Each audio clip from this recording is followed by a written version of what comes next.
ਸ੍ਰੀ ਵਾਹਿਗੁਰੂ ਜੀ।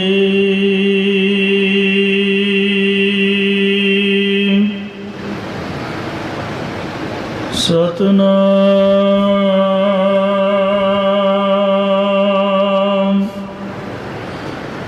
ਸ੍ਰੀ ਵਾਹਿਗੁਰੂ ਜੀ।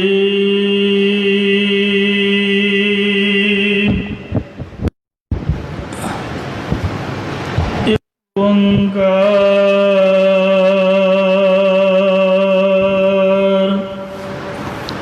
ਸਤਨਾਮ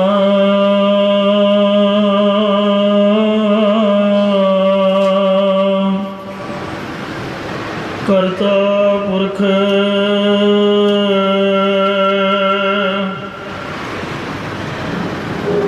ਨਿਰਭਉ ਨਿਰਵੈਰ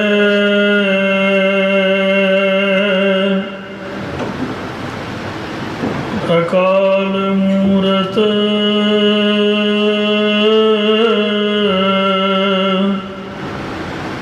ਅਜੂਨੀ ਸੈਭੰ ਗੁਰ ਪ੍ਰਸਾਦ ਜਪ ਆਦ ਸਚ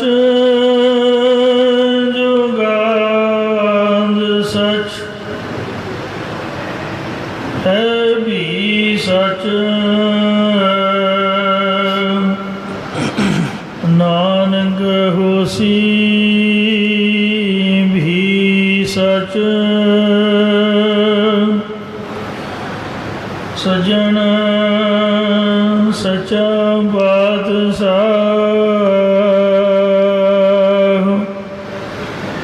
ਸਿਰ ਸਾਹੰਦ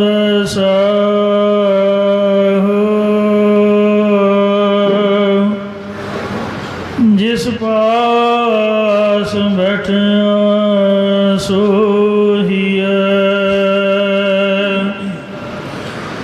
ਸਭਨਾਂ ਦਾ ਵਿਸਾਹ। ਸਤਿਨਾਮ ਸ੍ਰੀ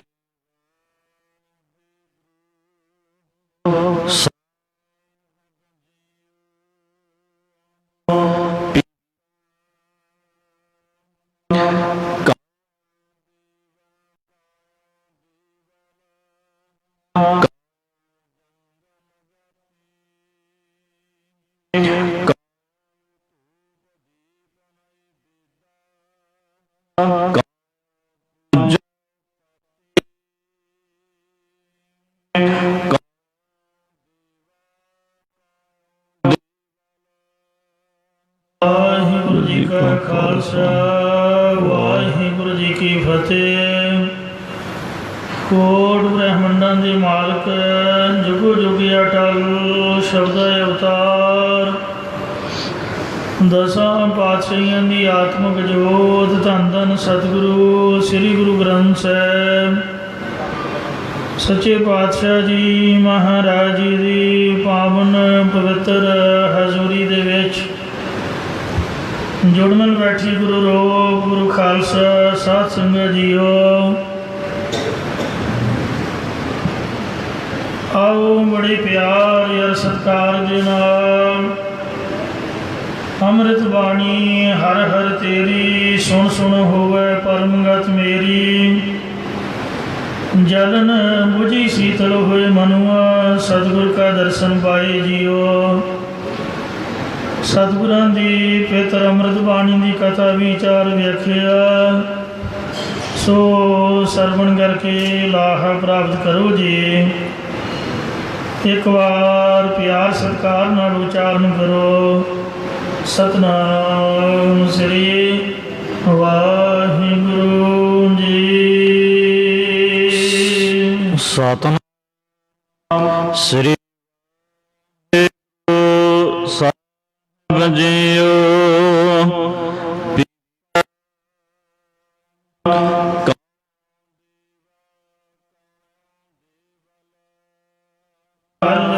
ਭਗਤ ਪੀਪਾ ਜੀ ਬਾਬਤ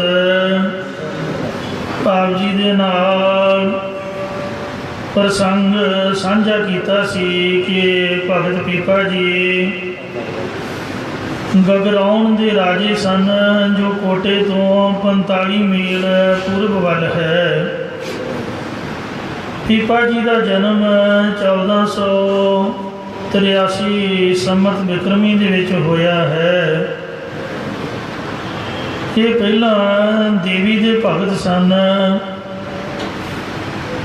ਤੇ ਜਿਸ ਵਕਤ ਸਤ ਸੰਗਤ ਕਰਨ ਤੋਂ ਪ੍ਰਭੂ ਦੀ ਸੋਝੀ ਆਈ, ਮੁਕਤੀ ਬਾਬਤ ਪਤਾ ਚੱਲਿਆ ਤਾਂ ਦੇਵੀ ਦੇ ਪਾਸੋਂ ਮੁਕਤੀ ਦੀ ਪ੍ਰਾਪਤੀ ਮੰਗੀ। ਤਾਂ ਦੇਵੀ ਇਹ ਕਹਿ ਕੇ ਝੱਟ ਹੀ ਅਲੋਪ ਹੋ ਗਈ ਕਿ ਖੁਦ ਮੈਂ ਆਪ ਵੀ ਮੁਕਤ ਨਹੀਂ ਹਾਂ, ਮੈਂ ਤੈਨੂੰ ਕਿਵੇਂ ਮੁਕਤੀ ਦਾ ਵਰ ਦੇ ਸਕਦੀ ਹਾਂ। ਜੇ ਤੂੰ ਮੁਕਤੀ ਲੈਣੀ ਹੈ ਤਾਂ ਪ੍ਰਭੂ ਦਾ ਨਾਮ ਜਪ। ਤਾਂ ਭਗਤ ਪੀਪਾ ਜੀ ਭਗਤ ਰਾਮਾਨੰਦ ਜੀ ਦੇ ਪਾਸੋਂ ਉਪਦੇਸ਼ ਲੈ ਕੇ ਭਗਤੀ ਦੇ ਵਿੱਚ ਲੀਨ ਹੋਏ ਤੇ ਪ੍ਰਭੂ ਦੀ ਪ੍ਰਾਪਤੀ ਵਾਲੇ ਹੋਏ।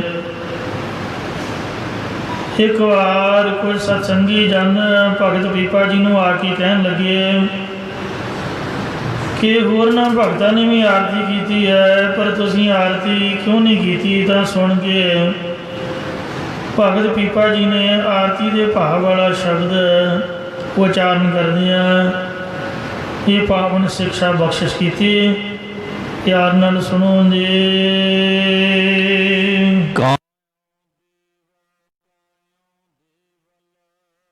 ਭਾਈ ਕਾਹਦੇ ਵਾਸਤੇ ਦੇਵਤਿਆਂ ਦੀ ਪੂਜਾ ਕਰਨੀ ਹੈ, ਕਾਹਦੇ ਵਾਸਤੇ ਮੰਦਰ ਬਣਾਉਣੇ ਹਨ।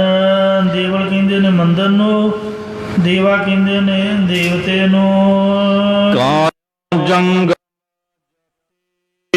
ਕਾਹਦੇ ਵਾਸਤੇ ਜੰਗਮ ਲੱਤਾਂ ਨਾਲ ਤੁਰਨ ਫਿਰਨ ਵਾਲੇ ਯਾਤਰੀ ਬਣ ਕੇ ਤੀਰਥਾਂ 'ਤੇ ਜਾਣਾ ਹੈ। ਵਾਸਤੇ ਧੂਪ ਦਿਖਾਉਣੀ ਹੈ, ਦੀਵੇ ਜਗਾਉਣੇ ਹਨ। ਕਾਹਦੇ ਵਾਸਤੇ ਮੂਰਤੀਆਂ ਨੂੰ ਮਿੱਠੇ ਭੋਜਨ ਬਣਾ ਕੇ ਅਰਪਣ ਕਰਨੇ ਹਨ। ਨਈ ਵੇਦਾਂ ਨਾਮ ਅਰਪਣ ਕਰਨ ਦਾ ਹੈ। ਕਾਇਆ ਪੂਜਾ ਪਾਤੀ ਤੇ ਕਾਹਦੇ ਵਾਸਤੇ ਠਾਕੁਰਾਂ ਦੀਆਂ ਮੂਰਤਾਂ ਬਣਾ ਕੇ ਪੱਤਰਾਂ ਦੇ ਨਾਲ ਪੂਜਾ ਕਰਨੀ ਹੈ। ਮਾਈ ਗੋਬਿੰਦ ਪੂਜਾ ਕਹਾਂ ਲੈ ਚੜਾਵੋ, ਅਵਰ ਨ ਫੂਲ ਅਨੂਪਨ ਬਾਵੋ। ਕਿਉਂਕਿ ਮੈਲਾ ਗਰਭੇਰੇ ਹੈ ਭੁਜੰਗਾ, ਬਿਖ ਅੰਮ੍ਰਿਤ ਬਸੈ ਇੱਕ ਸੰਗਾ। ਧੂਪ ਦੀਪ ਨਹੀਂ ਵੇਦੈ ਬਾਸਾ, ਕੈਸੇ ਪੂਜ ਕਰੂੰ ਤੇਰੀ ਦਾਸਾ। दूध ਤਾਂ ਬਸ਼ਰੈ ਥਨੋਂ ਬਟਾਰਿਓ, ਫੂਲ ਭਵਨ ਜਲ ਮੀਨ ਵਿਗਾਰਿਓ। ਜਿਹੜਾ ਦੁੱਧ ਹੈ ਇਹ ਬੱਚੇ ਨੇ ਜੂਠਾ ਕੀਤਾ ਹੈ, ਜਿਹੜੇ ਫੁੱਲ ਨੇ ਇਹ ਭੌਰੇ ਨੇ ਜੂਠੇ ਕੀਤੇ ਹਨ। ਦੂਤ ਤਾਂ ਬਸ਼ਰੈ ਥਨੋਂ ਬਟਾਰਿਓ, ਫੂਲ ਭਵਰ ਜਲ ਮੀਨ ਵਿਗਾਰਿਓ। ਜਿਹੜੇ ਜਲ ਹੈ ਉਹ ਮੱਛੀ ਨੇ ਜੂਠਾ ਕੀਤਾ ਹੈ। ਇਸ ਲਈ ਮਾਈ ਹੈ ਭਾਈ ਗੋਬਿੰਦ ਪੂਜਾ ਕਹਾਂ ਲੈ ਚੜਾਵੋ। ਗੋਬਿੰਦ ਦੀ ਪੂਜਾ ਲਈ ਮੈਂ ਕੀ ਚੜਾਵਾਂ, ਕਾਹਦੇ ਵਾਸਤੇ ਝੂਠੀਆਂ ਚੀਜ਼ਾਂ ਚੜਾਵਾਂ। ਕਿਉਂਕਿ ਅਵਰ ਨਾ ਫੂਲ ਅਨੂਪਨ ਬਾਵੋ। ਮਹਾਰਾਜ ਦੇ ਨਾਮ ਤੋਂ ਬਗੈਰ ਹੋਰ ਕੋਈ ਫੁੱਲ ਸੁੱਚਾ ਨਹੀਂ ਹੈ। ਉਪਮਾ ਤੋਂ ਰਹਿਤ ਇੱਕ ਵਾਹਿਗੁਰੂ ਜੀ ਦਾ ਨਾਮ ਹੀ ਹੈ ਜੋ ਉਪਮਾ ਮਹਾਨ ਹੈ। ਰਹਾਉ ਮੈਲਾ ਗਰਭੇਰੇ ਹੈ ਭੁਜੰਗਾ। ਜਿਹੜਾ ਚੰਦਨ ਹੈ ਇਹਦੇ ਨਾਲ ਸੱਪ ਲਪਟੇ ਰਹਿੰਦੇ ਨੇ ਜੋ ਬੜੇ ਜ਼ਹਿਰੀਲੇ ਹੁੰਦੇ ਨੇ। ਚੰਦਨ ਵੀ ਸਹੀ ਨਹੀਂ ਹੈ, ਸੱਪਾਂ ਦੀ ਜ਼ਹਿਰ ਨਾਲ ਉਹ ਵੀ ਝੂਠਾ ਹੋਇਆ ਪਿਆ ਹੈ। ਮੈਲਾ ਗਰਭੇਰੇ ਹੈ ਭੁਜੰਗਾ, ਬਿਖ ਅੰਮ੍ਰਿਤ ਬਸੈ ਇੱਕ ਸੰਗਾ। ਜ਼ਹਿਰ ਤੇ ਅੰਮ੍ਰਿਤ ਇੱਕੋ ਜਗ੍ਹਾ 'ਤੇ ਰਹਿ ਰਿਹਾ ਹੈ। ਧੂਪ ਦੀਪ ਨਹੀਂ ਵੇਦੈ ਬਾਸਾ।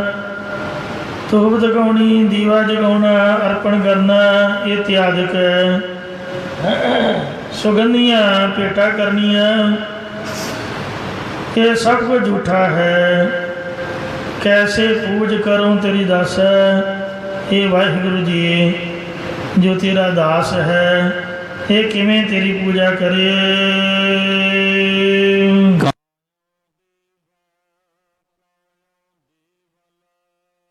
ਇਸੇ ਪ੍ਰਕਾਰ ਹੀ ਭਾਈ ਅਸੀਂ ਤਾਂ ਜੋ ਮਨੁੱਖਾ ਕਾਇਓ ਸਰੀਰ ਦੇ ਅੰਦਰ ਪ੍ਰਤੱਖ ਚੇਤਨ ਵਸਦਾ ਹੈ ਉਸੇ ਨੂੰ ਹੀ ਦੇਵਤਾ ਸਮਝਦੇ ਹਾਂ ਅਤੇ ਪਰਮੇਸ਼ਰ ਦੀ ਪ੍ਰਾਪਤੀ ਵਾਸਤੇ ਹੀ ਮਨੁੱਖਾ ਕਾਇਓ ਦੇਹ ਨੂੰ ਦੇਵਲ ਮੰਦਰ ਸਮਝਦੇ ਹਾਂ।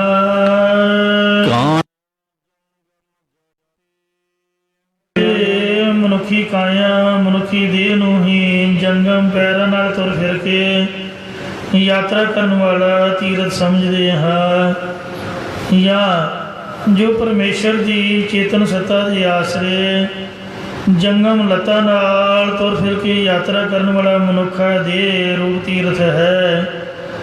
ਇਸ ਮਨੁੱਖਾ ਦੇਹੀ ਦੇ ਦੇਵਤੇ ਵੀ ਯਾਤਰੀ ਬਣ ਕੇ ਪਰਮੇਸ਼ਰ ਦੀ ਭਗਤੀ ਕਰਕੇ ਸੱਚ ਸਰੂਪ ਦੀ ਪ੍ਰਾਪਤੀ ਚਾਹੁੰਦੇ ਹਨ। ਜਿਵੇਂ ਬਚਨ ਆਉਂਦਾ ਹੈ ਇਸ ਦੇਹੀ ਕੋ ਸਿਮਰ ਦੇਵ ਸੋ ਦੇਹੀ ਭਜ ਹਰ ਕੀ ਸੇ। ਇਹ ਜਿਹੜੀ ਦੇਹ ਹੈ ਇਹਨੂੰ ਤਾਂ ਦੇਵਤੇ ਵੀ ਯਾਦ ਕਰਦੇ ਹਨ ਇਸ ਲਈ ਇਹ ਜੋ ਮਨੁੱਖਾ ਦੇਹ ਹੈ ਇਹ ਮਨੁੱਖਾ ਦੇਹ ਪਾ ਕੇ ਪਰਮੇਸ਼ਰ ਦਾ ਭਜਨ ਕਰਨਾ ਚਾਹੀਦਾ। ਹਰੀ ਦੀ ਸੇਵਾ ਉਹ ਕੀ ਹੈ? ਹਰ ਸੇਵਾ ਮੈਂ ਪਰਮ ਨਿਧਾਨ ਹਰ ਸੇਵਾ ਮੁਖ ਅੰਮ੍ਰਿਤ ਨਾਮ। ਇਸ ਲਈ ਗੱਜ ਕੇ ਕਹਿ ਦੋ ਸਤਨਾਮ ਸ੍ਰੀ ਵਾਹਿਗੁਰੂ ਜੀ।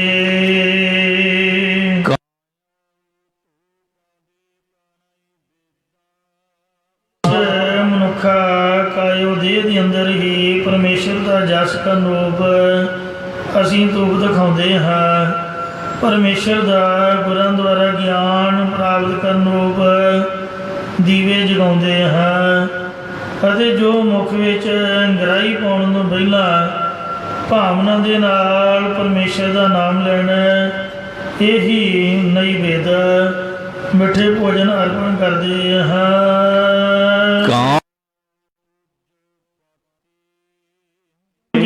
ਸ਼੍ਰੀ ਗੁਰੂ ਨਾਨਕ ਦੇਵ ਜੀ ਮਹਾਰਾਜ ਜੀ ਨੂੰ ਜਦ ਸਿੱਧਾ ਨੇ ਸਵਾਲ ਕੀਤਾ ਸੀ ਕਿ ਫੇਰ ਕੇ ਅੱਗੇ ਰੱਖੀਏ ਜਿਤ ਦਿਸੈ ਦਰਬਾਰ ਫੇਰ ਬੋੜੋਂ ਮੁੜ ਕੇ ਕਿਹੜੀ ਬੇਟਾ ਵਾਹਿਗੁਰੂ ਜੀ ਦੇ ਅੱਗੇ ਰੱਖੀਏ ਜਿਸ ਨਾਲ ਕਿ ਉਹਦੇ ਦਰਬਾਰ ਦੇ ਦਰਸ਼ਨ ਹੋ ਜਾਣ। ਮੋਹ ਕੇ ਬੋਲਣ ਬੋਲੀਏ ਜਿਤ ਸੁਣ ਧਰੇ ਪਿਆਰ। ਇਹ ਗੁਰੂ ਜੀ ਮੂੰਹ ਦੇ ਨਾਲ ਕਿਹੜੇ ਬਚਨਾਂ ਨੂੰ ਬੋਲੀਏ ਜਿਨ੍ਹਾਂ ਨੂੰ ਸੁਣ ਕੇ ਪਰਮੇਸ਼ਰ ਸਾਡੇ ਨਾਲ ਪਿਆਰ ਕਰੇ। ਤਾਂ ਗੁਰੂ ਸਾਹਿਬ ਜੀ ਨੇ ਇੱਕੋ ਹੀ ਪੰਕਤੀ ਦੇ ਵਿੱਚ ਇਹਨਾਂ ਦੋਨਾਂ ਸਵਾਲਾਂ ਦਾ ਉੱਤਰ ਦਿੰਦੇ ਹੋਇਆਂ ਬਖਸ਼ਿਸ਼ ਕੀਤੀ ਕਿ ਅੰਮ੍ਰਿਤ ਵੇਲਾ ਸੱਚ ਨਾਉ ਵਡਿਆਈ ਵਿਚਾਰ। ਜੋ ਅੰਮ੍ਰਿਤ ਵੇਲੇ ਸੱਚੇ ਨਾਮ ਨੂੰ ਜਪਣਾ ਹੈ ਇਹੀ ਪ੍ਰਭੂ ਦੇ ਚਰਨਾਂ ਦੇ ਵਿੱਚ ਭੇਟਾ ਰੱਖ ਕੇ ਤੁਸੀਂ ਮੱਥਾ ਟੇਕੋ। ਯਾਨੀ ਪੰਜ ਬਾਣੀਆਂ ਦਾ ਨਿਤਨੇਮ ਕਰਕੇ ਜਾਂ ਸੁਖਮਨੀ ਸਾਹਿਬ ਆਦਿਕ ਪੰਜ ਗ੍ਰੰਥੀ ਦਾ ਨਿਤਨੇਮ ਕਰਕੇ ਜਾਂ ਮੂਲ ਮੰਤਰ ਅਤੇ ਗੁਰ ਮੰਤਰ ਦਾ ਅਭਿਆਸ ਕਰਕੇ ਗੁਰੂ ਘਰ ਆ ਕੇ ਸ੍ਰੀ ਗੁਰੂ ਗ੍ਰੰਥ ਸਾਹਿਬ ਜੀ ਦੇ ਚਰਨਾਂ 'ਚ ਨਿਤਨੇਮ ਦੀ ਅਰਦਾਸ ਕਰਨੀ ਇਹ ਸਭ ਤੋਂ ਉੱਤਮ ਭੇਟਾ ਹੈ ਅਰਪਣ ਕਰਨ ਵਾਸਤੇ। ਬਾਕੀ ਤਾਂ ਸਭ ਚੀਜ਼ਾਂ ਝੂਠੀਆਂ ਨੇ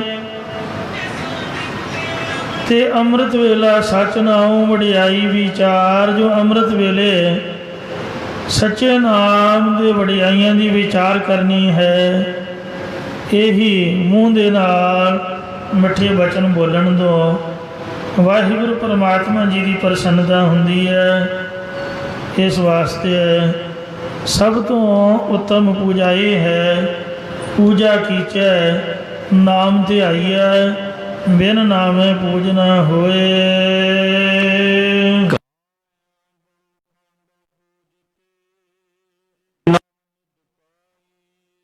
ਬਹੁਤ ਖੰਡਾਂ ਭਾਵ 9 ਖੰਡਾਂ 7 ਦੀਪਾਂ ਦੇ ਤਾਈਂ ਖੋਜ ਕੇ 9 ਨਦੀਆਂ ਦੇ ਦੇਣ ਵਾਲੀ ਇਹ ਮਨੁੱਖਾ ਦੇਹ ਹੀ ਪਾਈ ਹੈ।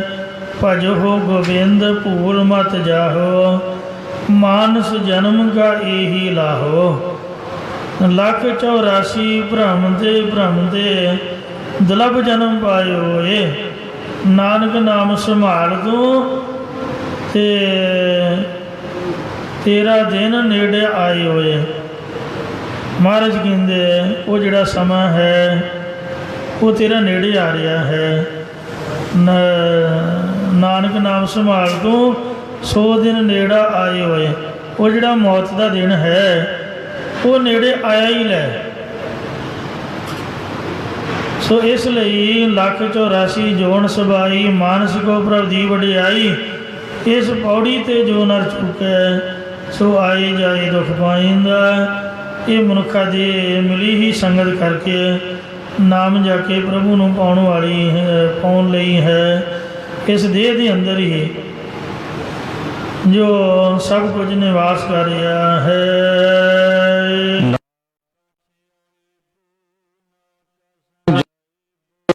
ਇਹ ਭਾਈ ਜਦ ਆਪਾ ਪਾ ਮਿਟ ਕੇ ਬ੍ਰਹਮ ਗਿਆਨ ਹੋ ਜਾਵੇ, ਉਦੋਂ ਨਾ ਤਾਂ ਕੁਝ ਭਾਵ ਕੋਈ ਜਨਮ ਧਾਰ ਕੇ ਆਉਣ ਵਾਲਾ ਹੈ ਤੇ ਨਾ ਹੀ ਕੁਝ ਭਾਵ ਕੋਈ ਮਾਰ ਕੇ ਤੇ ਜਾਣ ਵਾਲਾ ਪ੍ਰਤੀਤ ਹੁੰਦਾ ਹੈ।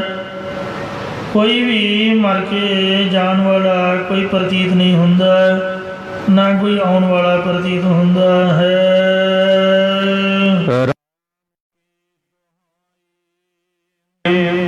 ਸਾਧ ਸੰਗਤ ਜੀਓ, ਭਗਤ ਪੀਪਾ ਜੀ ਕਹਿੰਦੇ ਹਨ ਕਿ ਗੱਲ ਅਸੀਂ ਰਾਮ ਪਰਮੇਸ਼ਰ ਦੀ ਕਹੀ ਹੋਈ ਦੁਹਾਈ ਉੱਚੀ ਪੁਕਾਰ ਕੇ ਕਹੀ ਹੈ ਤੁਹਾਨੂੰ, ਯਾਨੀ ਆਪਣੇ ਕੋਲੋਂ ਕੁਝ ਵੀ ਨਹੀਂ ਆਖਿਆ। ਜੋ ਪ੍ਰਭੂ ਨੇ ਸਾਨੂੰ ਆਗਿਆ ਕੀਤੀ, ਹੁਕਮ ਕੀਤਾ, ਹਉ ਆਪੋਂ ਬੋਲ ਨਾ ਜਾਣਦਾ, ਮੈਂ ਕਹਿਆ ਸਭ ਹੁਕਮ ਆਓ ਜੀਓ। ਜਾਂ ਪਰਮੇਸ਼ਰ ਦੀ ਸਹੁੰ ਖਾ ਕੇ ਕਹਿੰਦੇ ਆ ਕਿ ਕੋਈ ਵੀ ਸੱਚ ਨਹੀਂ ਹੈ, ਸਭ ਕੁਝ ਆਉਣ ਜਾਣ ਵਾਲਾ ਹੈ। ਜੰਮ ਕੇ ਆ ਰਹੇ ਨੇ, ਮਰ ਕੇ ਤੁਰ ਕੇ ਜਾ ਰਹੇ ਨੇ, ਤੋ ਇਉਂ ਜਮਨ ਮਰਨ ਬਣਿਆ ਹੋਇਆ ਹੈ। ਇੱਥੇ ਵਿਸ਼ਰਾਮ ਦਿੰਦੇ ਹਨ। ਇਹਨਾਂ ਹੀ ਪੰਕਤੀਆਂ ਦੇ ਦੂਜੇ ਅਰਥ ਸਰਵਣ ਕਰੋ ਜੀ।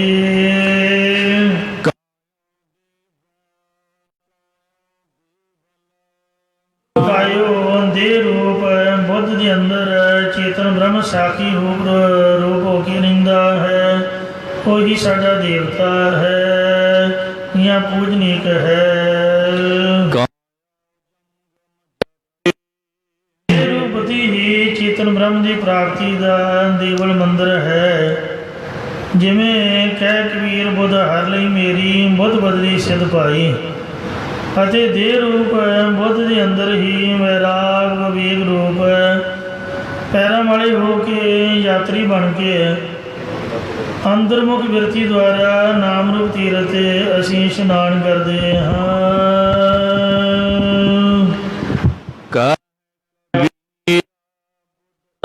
ਦੀਪ ਨਹੀਂ ਵੇਦਾ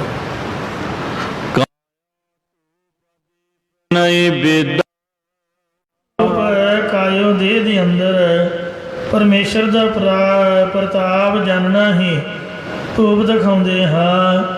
ਜਸ ਕਰਨ ਰੂਪੀ ਦੀਵਾ ਜਗਾਉਂਦੇ ਹਾਂ।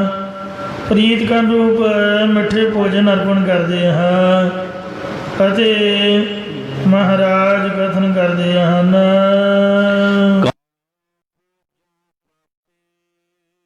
ਬੁੱਧ ਰੂਪ ਦੇਹੀ ਦੇ ਅੰਦਰ ਹੀ ਸ਼ਰਧਾ ਰੂਪ ਪਤਲਾਂ ਦੇ ਨਾਲ ਪਤੀ ਪਰਮੇਸ਼ਰ ਦਾ ਪੂਜਨ ਕਰਦੇ ਹਾਂ।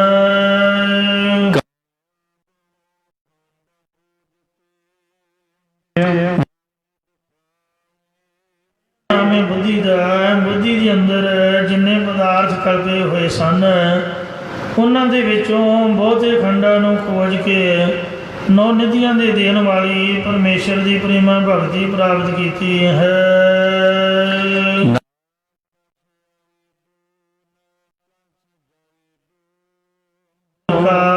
ਉਹ ਸੱਚ ਸਰੂਪ ਦੀ ਸਖਿਆਤਤਾ ਹੋਈ, ਜਿਹਦੇ ਵਿੱਚ ਨਾ ਕੋਈ ਜਨਮ ਧਾਰ ਕੇ ਆਉਂਦਾ ਤੇ ਨਾ ਹੀ ਕੋਈ ਮਰ ਕੇ ਜਾਂਦਾ ਹੈ। ਇਹ ਜਿਹੜੀ ਗੱਲ ਹੈ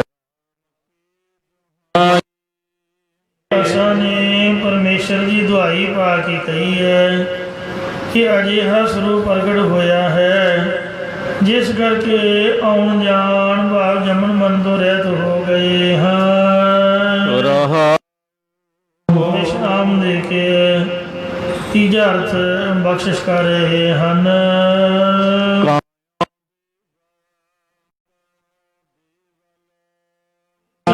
ਕਾਇਓ ਸਰੀਰ ਦੇ ਅੰਦਰ ਵੈਰਾਟ ਰੂਪ ਈਸ਼ਰ ਦੇਵਤਾ ਆਪ ਹੀ ਰਹਿੰਦਾ ਹੈ। ਹਰ ਵੈਰਾਟ ਰੂਪ ਈਸ਼ਰ ਦਾ ਆਪ ਹੀ ਸਾਰੇ ਹੀ ਕਾਇਓ ਸਰੀਰਾਂ ਨੂੰ ਰਚ ਕੇ ਬ੍ਰਹਮੰਡ ਰੂਪ ਦੇਵਲ ਮੰਦਰ ਬਣਾਇਆ ਹੋਇਆ ਹੈ।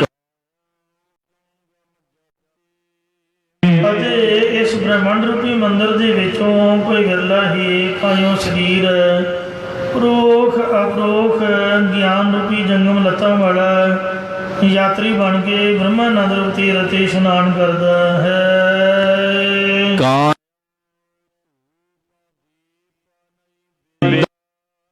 ਬ੍ਰਹਮੰਡ ਦੇ ਸਰੀਰਾਂ ਅੰਦਰ ਚੇਤਨ ਸੱਤਾ ਰੂਪ ਧੂਪ ਤੋਂ ਰਹੀ ਹੈ ਅਤੇ ਦੀਵੇ ਜਗ ਰਹੇ ਹਨ। ਸਭ ਮੈਂ ਜੋਤ ਜੋਤ ਹੈ ਸੋਏ ਤਿਸ ਦਾ ਚਾਨਣ ਸਭ ਮੈਂ ਚਾਨਣ ਹੋਏ। ਚੰਦ ਸੂਰਜ ਦੋਏ ਦੀਵੇ, ਇਹ ਦੋ ਦੀਵੇ ਮਹਾਰਾਜ ਨੇ ਪ੍ਰਤੱਖ ਬਣਾਏ ਨੇ। ਬਾਕੀ ਜੋ ਚੇਤਨ ਸੱਤਾ ਪਾਈ ਹੈ ਇਹੀ ਦੀਵਾ ਜਗ ਰਿਹਾ ਹੈ, ਅੱਖਾਂ ਦਾ ਦੀਵਾ।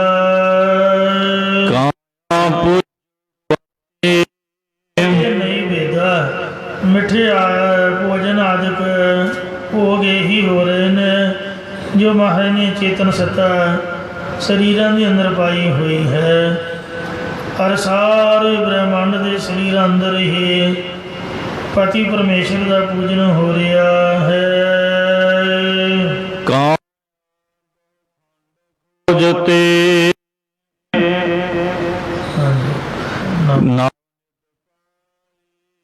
ਬ੍ਰਹਮੰਡਾਂ ਦੇ ਹਿੱਸਿਆਂ ਨੂੰ ਖੋਜ ਕੇ ਇਹੀ ਨਿਸ਼ਚਾ ਕੀਤਾ ਹੈ ਕਿ ਸਾਰਾ ਸੰਸਾਰ ਇੱਕ ਵੈਰਾਗ ਰੂਪ ਈਸ਼ਵਰ ਦਾ ਹੀ ਕਾਇਆ ਸਰੀਰ ਹੈ। ਇਸੇ ਸਰੀਰ ਦੇ ਵਿੱਚੋਂ ਹੀ 9 ਨਿਧੀਆਂ ਦੇ ਦੇਣ ਵਾਲੀ ਪਰਮੇਸ਼ਰ ਦੀ ਨਵਦਾ ਭਗਤੀ ਪ੍ਰਾਪਤ ਕੀਤੀ ਹੈ। ਸ਼ਰਵਣ ਸਿਮਰਨ ਕੀਰਤਨ ਪਾਦ ਸੇਵ ਅਰਚਾਨ ਦਾਸ ਸਖਾਪਨ ਬੰਧਨ ਸਰਵਨ ਵੇਦਨ ਜਾਣ। ਇਹ 9 ਪ੍ਰਕਾਰ ਦੀ ਭਗਤੀ ਪ੍ਰੇਮਾ ਭਗਤੀ ਤੋਂ ਬਗੈਰ ਨਿਸਫਲ ਹੈ।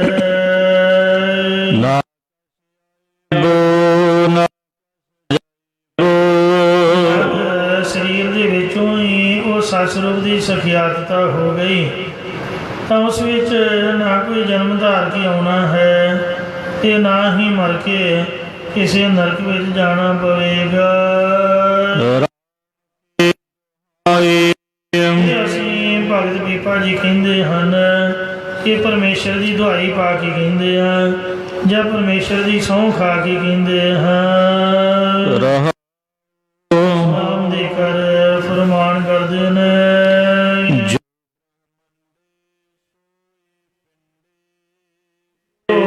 ਬ੍ਰਹਮੰਡ ਦੇ ਵਿੱਚ ਪਦਾਰਥ ਵੇਖਦੇ ਹਾਂ ਉਹ ਇੱਕ ਸਰੀਰ ਦੇ ਵਿੱਚ ਹੀ ਭਾਸ ਰੂਪ ਕਰਕੇ ਰੱਖੇ ਹੋਏ ਹਨ। ਇਸੇ ਪ੍ਰਕਾਰ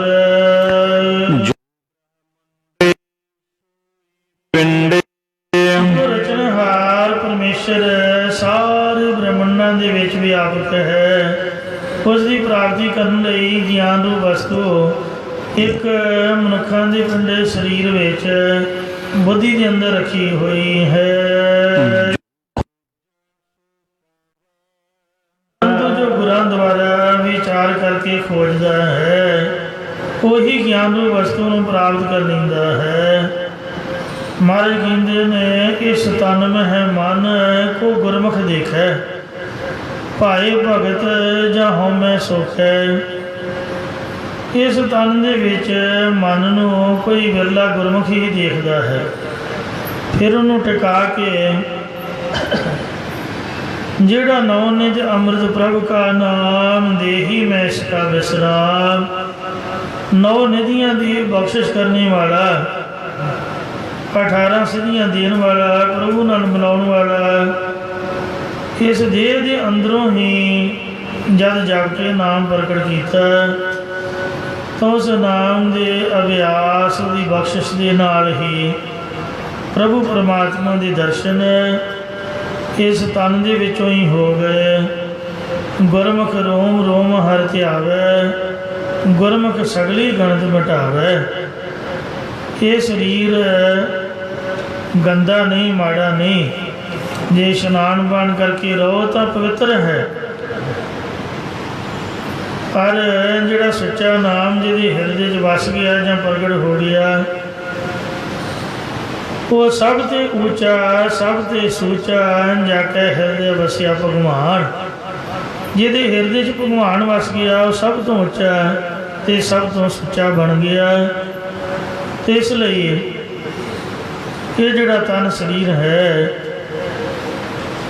नावें पातशाह श्री गुरु तेग बहादुर महाराज फरमाउंदे ने, काहे रे बन खोजन जाई, सर्ब निवासी सदा अलेपा, तो ही संग समाई। हे गुरमुख, तू कादे वास्ते जंगलों के प्रभु नूं लभदा फिरदा है? वो तो तेरे अंदर निवास कर रहा है, सारियां दे विच रमिया होया है। महाराज वो किवें देखदा क्यों नहीं? कहते देखदा तां नहीं कि तेरे मन बुद्ध रूप नेत्रां दे विच वैराग की निगाह नहीं है, ज्ञान की निगाह नहीं है। जे तेरे मन में वैराग होवे, ज्ञान होवे तो महाराज दिखूगा भी। बाकी प्रभु अपने कुदरत दे विच वसिया होया, इन्हां प्रतੱਖ ਅੱਖਾਂ ਨਾਲ ਵੇਖਦਾ नहीं, वो भास हुंदा, ਉਹਦਾ प्रतीत हुंदी है। ओह मद ज्यों बास बसत है, मुकर माहे जैसे शाई। फुल्लां दे विच जिवें सुगंधी वसदी है, जे कोई कहे कि सुगंधी नूं दिखाओ तो नहीं दिखती। जिवें शीशे दे विच प्रतिबिंब वसदा है, पर जिन्हों तोड़ के कढ़ना चाहो तो कुछ भी नहीं लभदा। क्यों प्रभु परमात्मा माड़े चंगे सब जियां दे विच आ वरत रहा है, पर जियां दे पापा पुन्नां दा उहनूं लेप नहीं लगदा। ना तो फड़िया जा सकता, ना उन्होंने देखा जा सकता। कोई ऐसा वाहिगुरु है, कीड़ी दे विच कीड़ी रूप है, हाथी विच हाथी रूप है, मनुख च मनुख है, इस्तरी विच इस्तरी है सबना दे विच जोत उस वाहिगुरु देखो। हे जो खोजदा है लभदा है, वही प्रभु नूं पा लैंदा है। ये तो अपने शरीर की गल है। गुरु जी का पवित्र शरीर तो बहुत महान है, वो तो है ही रब भगवान। जिमें कि प्रगट गुरां की दे सब सिखण को हुक्म है, ते गुरु मान्यो ग्रंथ, गुरु ग्रंथ जी मान्यो प्रगट गुरां की दे। जो प्रभु को मिलियो चाहे खोज शब्द मिले। ये गुरु जी का शरीर है, प्रगट दे है गुरु ग्रंथ साहिब जी, शब्द रूप होए हैं। ਜਿਹੜਾ भी कहते प्रभु ਨੂੰ ਲੱਭਣਾ ਚਾਹੁੰਦਾ है, वो शब्द ਦੇ ਵਿੱਚੋਂ ਲੱਭ ਲਏ, क्योंकि शब्द मिला से विछड़े नहीं। ਜਿਹੜੀ देह है ਉਹਦੇ ਨਾਲ मिल के बंदा विछड़ भी जा सकता, पर ये ਜਿਹੜੀ शब्दा देह है ਇਹਦੇ ਨਾਲ ਮਿਲਾਪ ਹੋਣ ਤੋਂ ਬਾਅਦ ਵਿਛੜਦਾ नहीं। गुरु महाराज जी के जोड़े शब्द हैं, यही गुरु जी के दर्शन, यदि विचार मन में वसाउण तो ही प्रभु की प्राप्ति है। भाई साहब भाई गुरदास साहब जी ने श्री गुरु ग्रंथ साहब जी की महिमा करदियां बहुत सुंदर कवित उचारिया है। कहते हैं कि जैसे सकल समुंदर, जिस तरह सारिया जड़ियाँ ਖਜ਼ਾਨੇ ਨੇ, ਹੀਰੇ ਮੋਤੀ ਹਨ, ਤੇ ਉਹ ਸਾਰਾ ਕੁਝ ਸਮੁੰਦਰ ਦੇ ਵਿੱਚ ਸਮਾਇਆ ਹੋਇਆ ਹੈ। ਜੈਸੇ ਤੋਂ ਸਕਲ ਨਿਧ ਪੂਰਨ ਸਮੁੰਦਰ ਵਿਖੇ ਤੇ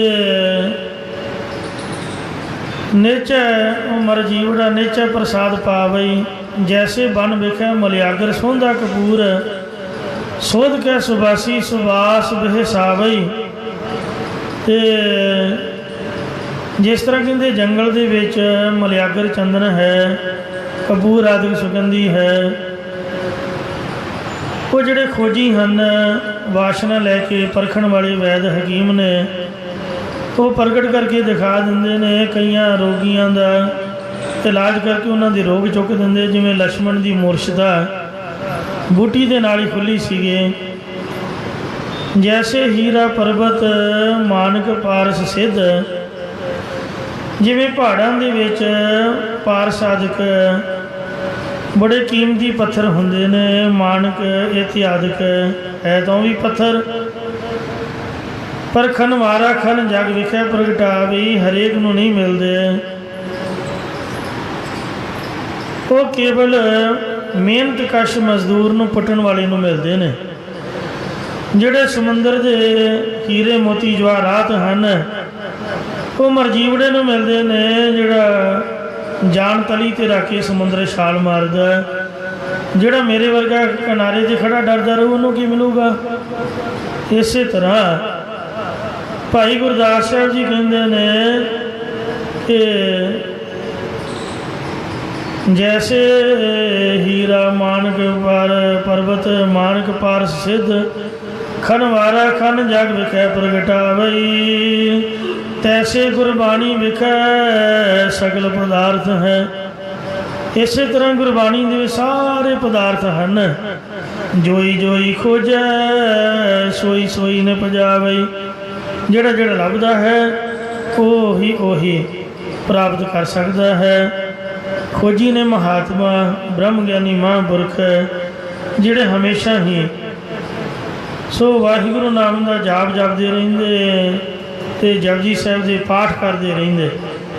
ਮਹਾਂਪੁਰਖ ਸੰਤ ਗਿਆਨੀ ਜਰਨੈਲ ਸਿੰਘ ਜੀ ਖਾਲਸਾ ਪਿੰਡਾਂ ਵਾਲੇ, ਅੱਜ 5 ਜੂਨ ਹੈ, ਘੱਲੂਘਾਰਾ ਹਫਤਾ ਚੱਲ ਰਿਹਾ ਹੈ। ਕੱਲ੍ਹ ਜੰਗ ਦੀ ਸਮਾਪਤੀ ਹੋਣੀ ਹੈ। ਬੜੀ ਮੁਸ਼ਕਿਲ ਦੇ ਵਿੱਚ ਉਹਨਾਂ ਨੇ 78 ਘੰਟੇ ਮੁਕਾਬਲਾ ਕੀਤਾ, ਪਰ ਘਬਰਾਏ ਨਹੀਂ। ਉਹ ਸਰੀਰ ਦੀ ਤਾਕਤ ਨਹੀਂ ਸੀਗੀ, ਰੋਟੀ ਤਾਂ ਅੱਧੀ ਖਾਂਦੇ ਸੀਗੇ, ਮਾੜਾ ਮੋਟਾ ਦੁੱਧ ਮਿਲ ਜਾਣਾ ਉਹ ਛਕ ਕੇ, ਅਤੇ ਚੜ੍ਹਦੀ ਕਲਾ ਦੇ ਵਿੱਚ ਕਦੀ ਉਹਨਾਂ ਕੋਈ ਬੱਕਰਾ ਵੱਢ ਕੇ ਨਹੀਂ ਖਾਧਾ, ਅਤੇ ਨਾ ਕੋਈ ਐਰਾ ਗੈਰਾ ਕੋਈ ਹੋਰ ਤਾਕਤ ਵਾਲਾ ਕੋਈ ਨੁਸਖਾ ਜਿਸ ਤਰ੍ਹਾਂ ਵੈਦ ਹਕੀਮ ਦਿੰਦੇ ਨੇ, ਕੋਈ ਕੁਸ਼ਤੇ ਮਾਰ ਮਾਰ ਖਾਓ ਜੀ। ਮੂੰਗੀ ਦੀ ਦਾਲ ਅਤੇ ਸੁੱਕੇ ਪ੍ਰਸ਼ਾਦੇ ਜੋ ਗੁਰੂ ਕੇ ਲੰਗਰ ਦੇ ਵਿੱਚ ਸੰਗਤ ਨੂੰ ਮਿਲਦਾ ਹੈ, ਉਹੀ ਛਕਦੇ ਰਹੇ, ਬੁਰਕੀਆਂ 2 ਬੁਰਕੀਆਂ। ਅਤੇ ਚੜ੍ਹਦੀ ਕਲਾ ਦੇ ਵਿੱਚ ਸਾਧ ਸੰਗਤ ਜੀਓ, ਵੀਰ ਰਸ ਦੇ ਵਿੱਚ ਵੇਖੋ ਕਿੰਨਾ ਮਹਾਨ ਯੁੱਧ ਕੀਤਾ। ਸੱਚਖੰਡ ਸ੍ਰੀ ਹਰਿਮੰਦਰ ਸਾਹਿਬ ਜੀ ਦੀ ਆਨ ਸ਼ਾਨ ਨੂੰ ਬਰਕਰਾਰ ਰੱਖਦਿਆਂ ਹੋਇਆਂ, ਗੁਰੂ ਗੋਬਿੰਦ ਸਿੰਘ ਵੱਲੋਂ ਦਿੱਤੀ ਅੰਮ੍ਰਿਤ ਦੀ ਦਾਤ ਨੂੰ ਵੇਖੋ ਪ੍ਰਗਟ ਕਰਕੇ ਦਿਖਾਇਆ। 1.25 ਲੱਖ ਸੇਕ ਲੜਾਉਂ ਤਬੈ ਗੋਬਿੰਦ ਸਿੰਘ ਨਾਮ ਕਹਾਉ। ਭਲਵਾਨ ਤਾਂ ਦੁਨੀਆ 'ਚ ਬਥੇਰੇ ਤੁਰੇ ਫਿਰਦੇ ਨੇ, ਮੇਰੇ ਵਰਗੇ ਵੀ ਡੰਡ ਬੈਠਕਾਂ ਮਾਰ ਲੈਂਦੇ ਨੇ 100, ਪਰ ਡੰਡ ਬੈਠਕਾਂ ਵਾਲਾ ਨਹੀਂ ਕੰਮ ਆਉਂਦਾ। ਬਹੁਤੇ ਮੀਟ ਮੁਰਗੇ ਵਾਲਾ ਸਰੀਰ ਵੀ ਕੰਮ ਨਹੀਂ ਆਉਂਦਾ ਹੈ। ਅਤੇ ਇਹ ਤਾਂ ਭਗਤੀ ਦੀ ਤਾਕਤ ਹੁੰਦੀ ਹੈ। ਬਾਬੇ ਦੀਪ ਸਿੰਘ ਦੀ ਫੋਟੋ 'ਤੇ ਤੁਸੀਂ ਹਮੇਸ਼ਾ ਲਿਖਿਆ ਪੜ੍ਹਦੇ ਹੋ, ਭਗਤੀ ਮੈਂ ਸ਼ਕਤੀ। ਮਹਾਂਪੁਰਖ ਬਾਬਾ ਜੀ, ਬਾਬਾ ਜਰਨੈਲ ਸਿੰਘ ਜੀ 101 ਪਾਠ ਜਿਹੜੀ ਸ੍ਰੀ ਜਪਜੀ ਸਾਹਿਬ ਦਾ ਡੇਲੀ ਕਰਿਆ ਕਰਦੇ ਸਨ। ਜੇ ਨਹੀਂ ਮੰਨਣਾ ਤੁਹਾਡੀ ਮਰਜ਼ੀ ਹੈ। ਸ਼ੰਕਾ ਹੁੰਦਾ ਹੈ, ਮੇਰੇ ਮਨ 'ਚ ਵੀ ਆਉਂਦਾ ਵੀ ਮੇਰੇ ਕੋਲ ਤਾਂ 5 ਕਰਨੇ ਔਖੇ ਨੇ, 101 ਕਿਵੇਂ ਹੋ ਸਕਦਾ? ਪਰ ਵੇਖੋ ਸਾਧ ਸੰਗਤ ਜੀਓ, ਹਵਾਈ ਜਹਾਜ਼ ਆਕਾਸ਼ ਦੇ ਉੱਪਰ 1000 ਕਿਲੋਮੀਟਰ ਦੀ ਸਪੀਡ ਨਾਲ ਚੱਲਦਾ ਹੋਵੇ ਅਤੇ ਆਪਾਂ ਸਾਈਕਲ 'ਤੇ ਦੌੜਦੇ ਜਾਂਦੇ ਹੋਈਏ, ਆਪਾਂ ਕਹਿੰਦੇ ਵੀ ਜਹਾਜ਼ ਨੂੰ ਅੱਗੇ ਨਿਕਲ ਗਏ, ਜਹਾਜ਼ ਤਾਂ ਹੌਲੀ ਹੌਲੀ ਚੱਲ ਰਿਹਾ, ਸਾਨੂੰ ਕੀ ਪਤਾ ਵੀ ਉਹ 800 ਕਿਲੋਮੀਟਰ ਜਾਂ 1000 ਕਿਲੋਮੀਟਰ ਪਰ ਆਵਰ ਦੀ ਸਪੀਡ ਨਾਲ ਚੱਲ ਰਿਹਾ। ਨਹੀਂ ਮੰਨਾਂਗੇ, ਵਿੱਚ ਬੈਠੇ ਬੰਦੇ ਨੂੰ ਵੀ ਪਤਾ ਨਹੀਂ ਲੱਗਦਾ। ਅਤੇ ਇਸ ਵਾਸਤੇ ਆਪੋ ਆਪਣੀ ਅਵਸਥਾ ਹੀ ਗੁਰੂ ਦੀ ਬਖਸ਼ਿਸ਼ ਹੈ। ਪੰਜ ਗ੍ਰੰਥੀ ਜ਼ਬਾਨੀ ਯਾਦ ਉਹਦਾ ਨਿਤਨੇਮ, ਹੋਰ ਧਰਮ ਪ੍ਰਚਾਰ ਦੇ ਕਾਰਜ, ਕਿੰਨੇ ਕਿੰਨੇ ਘੰਟੇ ਮੰਜੀ ਸਾਹਿਬ ਦੀਵਾਨ ਹਾਲ ਦੇ ਵਿੱਚ ਖੜ੍ਹੇ ਹੋ ਕੇ ਪ੍ਰਚਾਰ ਕਰਿਆ ਕਰਦੇ। ਨਾ ਉਹਨਾਂ ਦਾ ਗਲਾ ਸੁੱਕਦਾ, ਪਤਾ ਨਹੀਂ ਕਿਹੜੀ ਮਿੱਟੀ ਦੇ ਰੱਬ ਨੇ ਬਣਾਏ ਸੀਗੇ। ਇੰਨੀ ਜਨਤਾ ਉਹਨਾਂ ਨੂੰ ਮਿਲਦੀ, ਇੰਨੀਆਂ ਨੂੰ ਡੀਲਿੰਗ ਦਿੰਦੇ, ਇਹਨਾਂ ਪ੍ਰਚਾਰ ਕਰਦੇ ਅਤੇ ਚੜ੍ਹਦੀ ਕਲਾ ਦੇ ਵਿੱਚ, ਰੋਹ ਦੇ ਵਿੱਚ, ਵੀਰ ਰਸ ਦੇ ਵਿੱਚ ਕਿੰਨਾ ਕਿੰਨਾ ਟਾਈਮ ਖੜ੍ਹੇ ਰਹਿੰਦੇ, ਨਾ ਅੱਕਦੇ ਨਾ ਥੱਕਦੇ। ਕਈ ਇੰਟਰਵਿਊਆਂ ਵਾਲੇ ਆਉਂਦੇ, ਕਈ ਮੇਲ ਮਿਲਾਪ ਵਾਲੇ ਆਉਂਦੇ, ਕੋਈ ਮਨ ਦੇ ਵਿੱਚ ਖਿਝ ਨਹੀਂ, ਬੜੀ ਧੀਰਜ ਦੇ ਨਾਲ, ਪਿਆਰ ਦੇ ਨਾਲ ਟਿਕਾ ਕੇ 2 ਅੱਖਰੀ ਸ਼ਬਦਾਂ ਦੇ ਵਿੱਚ ਚਾਟੀ ਉੱਤਰ ਦੇ ਕੇ ਲਾਂਭੇ ਹੋ ਜਾਣਾ। ਤੋ ਇਹ ਜੋ ਵੀ ਹੈ ਇਹ ਪ੍ਰਭੂ ਦੇ ਨਾਮ ਦੀ ਤਾਕਤ ਹੈ। ਕਹਿੰਦੇ ਤੈਸੇ ਗੁਰਬਾਣੀ ਵਿਖੇ ਸਕਲ ਪਦਾਰਥ ਹੈ, ਜੋਈ ਜੋਈ ਖੋਜੈ ਸੋਈ ਸੋਈ ਨ ਪਜਾਵੇ। ਸਾਰੇ ਪਦਾਰਥ ਗੁਰਬਾਣੀ ਦੇ ਵਿੱਚ ਹਨ। ਜਿਹੜਾ ਜਿਹੜਾ ਵੀ ਇਹਨੂੰ ਪੜ੍ਹਦਾ ਹੈ, ਸੁਣਦਾ ਹੈ, ਵਿਚਾਰਦਾ ਹੈ, ਇਹਦੇ ਵਿੱਚੋਂ ਉਹਨੂੰ ਤਾਕਤਾਂ ਪ੍ਰਾਪਤ ਹੋ ਜਾਂਦੀਆਂ ਨੇ, ਨਾਮ ਦੀਆਂ, ਬ੍ਰਹਮ ਗਿਆਨ ਦੀਆਂ, ਭਗਤੀ ਦੀਆਂ, ਸ਼ਰਧਾ ਦੀਆਂ, ਚੜ੍ਹਦੀ ਕਲਾ ਵਾਲੀ ਬਹਾਦਰੀ ਦੀਆਂ, ਸਭ ਦਾਤਾਂ ਜਿਸ ਤਰ੍ਹਾਂ ਕੋਈ ਚਾਹੁੰਦਾ ਉਸੇ ਤਰ੍ਹਾਂ ਮਹਾਰਾਜ ਬਖਸ਼ਦਾ ਹੈ।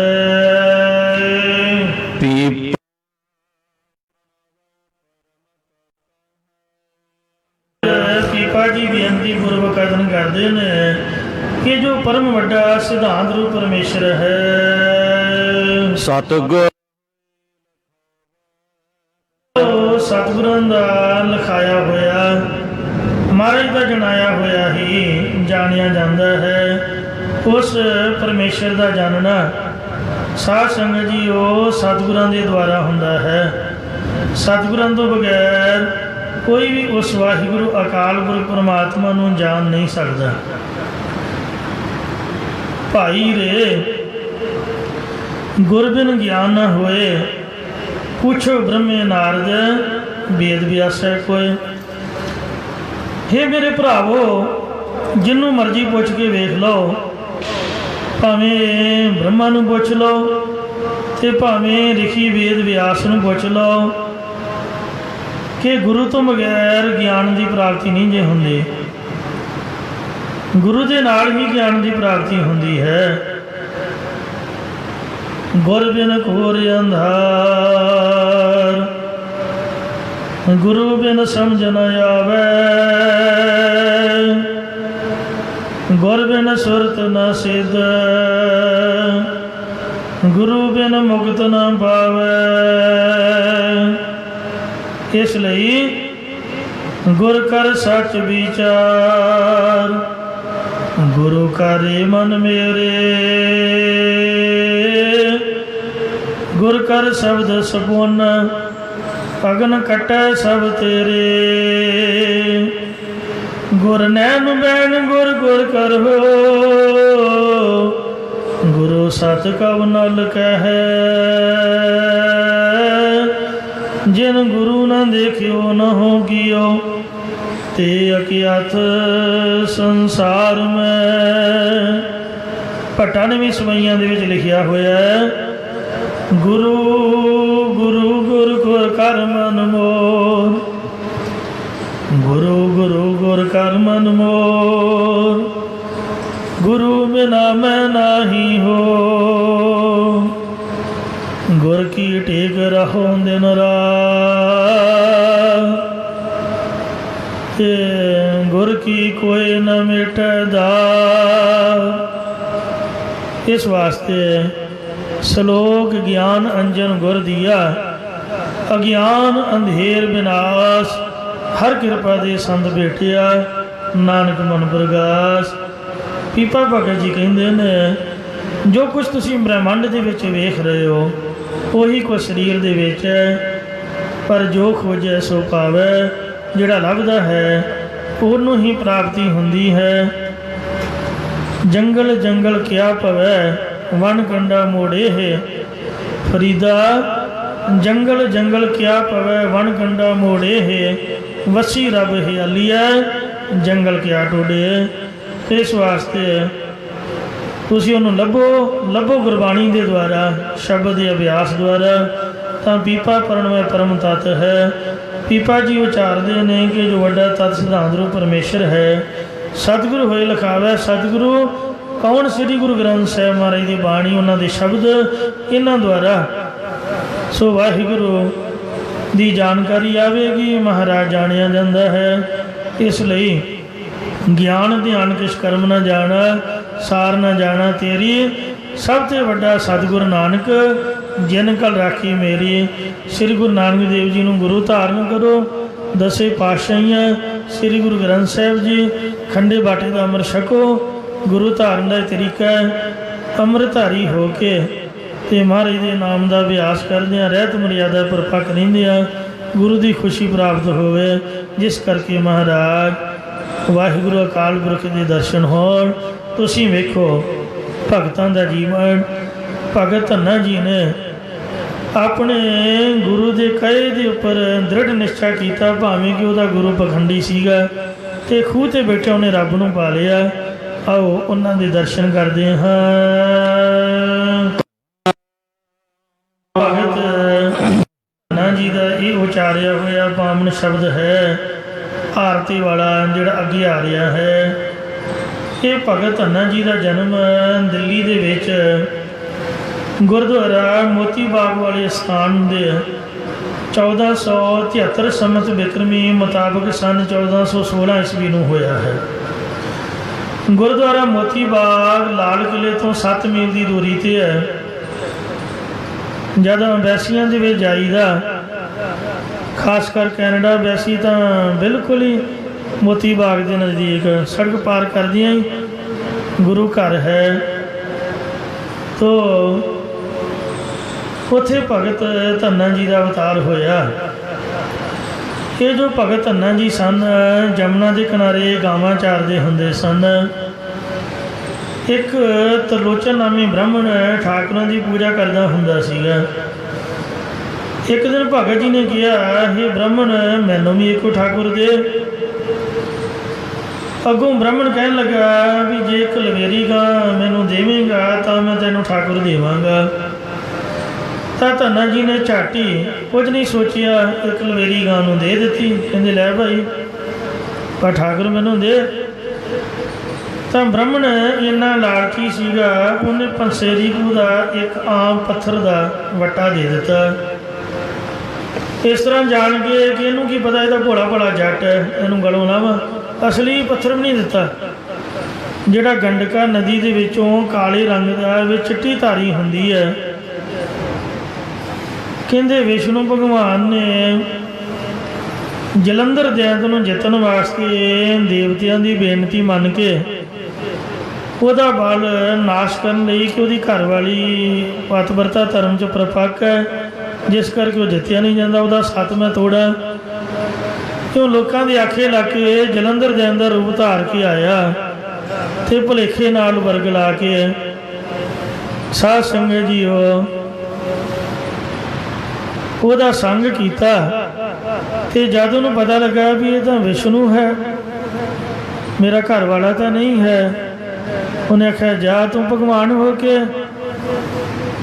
इस तरह का कुकर्म किया है। वो बेचारी बड़ी दुखी हुई बड़ी परेशान बड़ी रोई। उन्हें श्राप देता भी जा तू जाके पत्थर बन के गंडका नदी में रहो। वो भी अक्सर भगवान सीगा। कहते उन्हें भी श्राप देता भी मैं भी तेनों श्राप देना तू भी तुलसी बन। जे मैं पत्थर बनूंगा तो तू भी तुलसी बन के मेरे ते चढ़िया करेंगी मैनू प्रवान होएगी रहो विचार। ये मन्निया जाता है कि ठाकुर द्वारियां दे विच उस ही पत्थर नूं काले रंग दा विच चिट्टी धारी वाले नूं जिहड़ा गंडका नदी चों निकलदा हिंदू मत वाले जिहड़े वीर ने वो विष्णु भगवान का स्वरूप जान के पूजते ने ते तुलसी नूं ये श्राप होया जान के ते ओहदे ते प्रमाण मनते हैं रहो विचार। ਆਪਾਂ ਧੰਨੇ ਭਗਤ ਦੀ ਭਗਤੀ ਬਾਰੇ ਵਿਚਾਰ ਕਰ ਰਹੇ ਸੀ। ਭੋਲਾ ਭਾਲਾ ਜੱਟ ਸਾਧ ਭਾਈ ਗੁਰਦਾਸ ਜੀ ਨੇ ਸਾਖੀ ਦੀ ਪ੍ਰੋੜਤਾ ਕੀਤੀ ਹੈ। ਕਈ ਵੀਰ ਇਹਨੂੰ ਨਹੀਂ ਮੰਨਦੇ, ਪਰ ਭਾਈ ਗੁਰਦਾਸ ਜੀ ਗੁਰੂ ਸਾਹਿਬ ਦੇ ਵੇਲੇ ਹੋਏ ਨੇ। ਜੇ ਗਲਤ ਗੱਲ ਹੁੰਦੀ ਤੇ ਗੁਰੂ ਅਰਜਨ ਸਾਹਿਬ ਨੇ ਉਹਨਾਂ ਨੂੰ ਕਹਿ ਦੇਣਾ ਸੀ ਵੀ ਭਾਈ ਗੁਰਦਾਸ ਤੁਸੀਂ ਧੰਨਾ ਜੀ ਬਾਰੇ ਸਾਖੀ ਲਿਖ ਦਿੱਤੀ। ਇਹ ਤਾਂ ਹੋਈ ਹੋਈ ਨਹੀਂ। ਸ੍ਰੀ ਗੁਰੂ ਗ੍ਰੰਥ ਸਾਹਿਬ ਜੀ ਦੇ ਲਿਖਾਰੀ ਨੇ ਤੇ ਮਹਾਨ ਸਭ ਤੋਂ ਪਹਿਲੇ ਕਥਾਵਾਚਕ ਗੁਰਮਤਿ ਵੇਦ ਵਿਆਸ ਉਹ ਸਾਖੀ ਨੂੰ ਲਿਖਦੇ ਨੇ। ਕਹਿੰਦੇ ਬਾਹਮਣ ਪੂਜਾ ਦੇਵਤੇ, ਧੰਨਾ ਗਊ ਚਰਾਵਣ ਆਵੇ, ਧੰਨੇ ਡਿਠਾ ਚਲਤੇ ਹੋ, ਪੁੱਛੈ ਬਾਹਮਣ ਆਖ ਸੁਣਾਵੇ, ਠਾਕੁਰ ਦੀ ਸੇਵਾ ਕਰੈ ਜੋ ਇੱਛੈ ਸੋਈ ਫਲ ਪਾਵੈ, ਧੰਨਾ ਕਰਦਾ ਜੋਦੜੀ ਮੈਂ ਵੀ ਦੇ ਇੱਕ ਜੇ ਤੁਧ ਭਾਵੈ, ਪੱਥਰ ਇੱਕ ਲਪੇਟ ਕਰ ਦੇ ਧੰਨੇ ਨੂੰ ਗੈਰ ਛੁਡਾਵੈ, ਠਾਕੁਰ ਨੂੰ ਨਾ ਭਾਲ ਕੇ ਸ਼ਾਹੇ ਰੋਟੀ ਲੈ ਭੋਗ ਚੜਾਵੈ, ਹੱਥ ਜੋੜ ਮਿੰਨਤ ਕਰੈ ਪੈਰੀ ਪੈ ਪੈ ਬਹੁਤ ਮਨਾਵੈ, ਹਉ ਵੀ ਮੋਹ ਨਾ ਜੁਠਾਲਸਾ ਤੂੰ ਰੁਠਾ ਮੈਂ ਕਿਹੋ ਨਾ ਸੁਖਾਵੈ। ਇਹ ਭਗਤ ਧੰਨਾ ਜੀ ਮਹਾਂਪੁਰਖਾਂ ਨੇ ਗੁਰਬਾਣੀ ਪਾਠ ਦਰਪਣ ਦੇ ਵਿੱਚ ਲਿਖਿਆ ਹੈ ਕਿ ਪੰਜਾਂ ਪਿਆਰਿਆਂ ਦੇ ਵਿੱਚੋਂ ਪਿਆਰੇ ਧਰਮ ਸਿੰਘ ਜੀ ਦਾ ਅਵਤਾਰ ਹੋਏ ਨੇ। ਸ਼ਰਧਾ ਦਾ ਬਚਨ ਹੈ, ਸ਼ਰਧਾ ਭਾਵਨਾ ਹੀ ਨਹੀਂ ਹੈ ਸਿੱਖੀ ਦੀ। ਮਹਾਂਪੁਰਖਾਂ ਨੇ ਲਿਖਿਆ ਹੈ ਰਹੋ ਵਿਚਾਰ। ਕਹਿੰਦੇ ਗੋਸਾਈ ਪ੍ਰਤੱਖ ਹੋਏ, ਰੋਟੀ ਖਾਏ ਸ਼ਾਹੇ ਮੋਏ ਲਾਵੇ। ਜਿਹੜਾ ਪੰਡਤਾਂ ਦੇ ਪਾਸੋਂ ਦੁੱਧ ਦਾ ਭੋਗ ਲੈਂਦਾ, ਭਗਤ ਧੰਨਾ ਜੀ ਦੀ ਬੇਨਤੀ ਕਰਨ ਤੋਂ ਉਹਨੇ ਲੱਸੀ ਪੀਤੀ।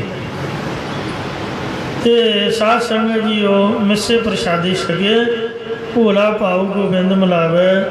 ਇਹ ਭੋਲਾ ਸੁਭਾਅ ਗੋਬਿੰਦ ਨਾਲ ਮਿਲਾਪ ਕਰਾਉਣ 'ਚ ਸਹਾਇਤਾ ਕਰਦਾ। ਜਦੋਂ ਲਵੇਰੀ ਗਾਂ ਬ੍ਰਾਹਮਣ ਨੂੰ ਦਿੱਤੀ ਤੋਂ ਲੈ ਕੇ ਫਿਰ ਵੀ ਤ੍ਰਿਪਤ ਨਹੀਂ ਹੋਇਆ। ਕਹਿਣ ਲੱਗਾ ਧੰਨਿਆ ਮੈਂ ਇਹਨੂੰ ਪੱਠੇ ਕਿਵੇਂ ਪਾਊਂਗਾ, ਇਹਨੂੰ ਚਰਾਊਂਗਾ ਕਿਵੇਂ, ਅਤੇ ਮੈਨੂੰ ਤਾਂ ਇਹ ਕੰਮ ਆਉਂਦਾ ਨਹੀਂ ਗਾ। ਨਾ ਮੈਂ ਪੱਠੇ ਪਾ ਸਕਦਾ, ਨਾ ਮੈਂ ਡੰਗਰ ਵੱਛਾ ਸਾਂਭ ਸਕਦਾ, ਨਾ ਮੈਨੂੰ ਚੋਣ ਦੀ ਜਾਚ। ਤੇ ਇਉਂ ਕਰ ਇਹ ਗਾਂ ਨੂੰ ਆਪਣੇ ਘਰ ਹੀ ਲੈ ਜਾ ਅਤੇ ਦੁੱਧ ਦੀ ਬਾਲਟੀ ਭਰ ਕੇ ਇਹਨੂੰ ਚੋ ਕੇ ਜਿੰਨਾ ਦੁੱਧ ਮਿਲੇ ਮੇਰੇ ਘਰ ਪਹੁੰਚਾ ਦਿਆਂ ਕਰੀ। ਇਹਦਾ ਸਤ ਬਚਨ ਗੁਰੂ ਜੀ ਆਪ ਨੇ ਕਿਰਪਾ ਇੰਨੀ ਕੀਤੀ ਹੈ ਵੀ ਮੈਂ ਤਾਂ ਸਭ ਕੁਝ ਹੀ ਤੁਹਾਨੂੰ ਦੇ ਦੇਵਾਂ ਤਾਂ ਵੀ ਮੈਂ ਤੁਹਾਡਾ ਦੇ ਨਹੀਂ ਦੇ ਸਕਦਾ। ਤੁਸੀਂ ਮੈਨੂੰ ਰੱਬ ਨਾਲ ਮਿਲਾਇਆ, ਮੈਨੂੰ ਰੱਬ ਦੇ ਦਿੱਤਾ। ਇੰਨੀ ਉਹਦੀ ਸ਼ਰਧਾ। ਘਰਦਿਆਂ ਨੂੰ ਕਹਿ ਦਿੱਤਾ ਵੀ ਅੱਜ ਰੋਟੀ 2 ਆਦਮੀਆਂ ਦੀ ਆਵੇ, ਕਿਉਂਕਿ ਆਪਾਂ 2 ਬੰਦੇ ਹਾਂ, ਇੱਕ ਮੇਰਾ ਠਾਕੁਰ ਅਤੇ ਇੱਕ ਮੈਂ।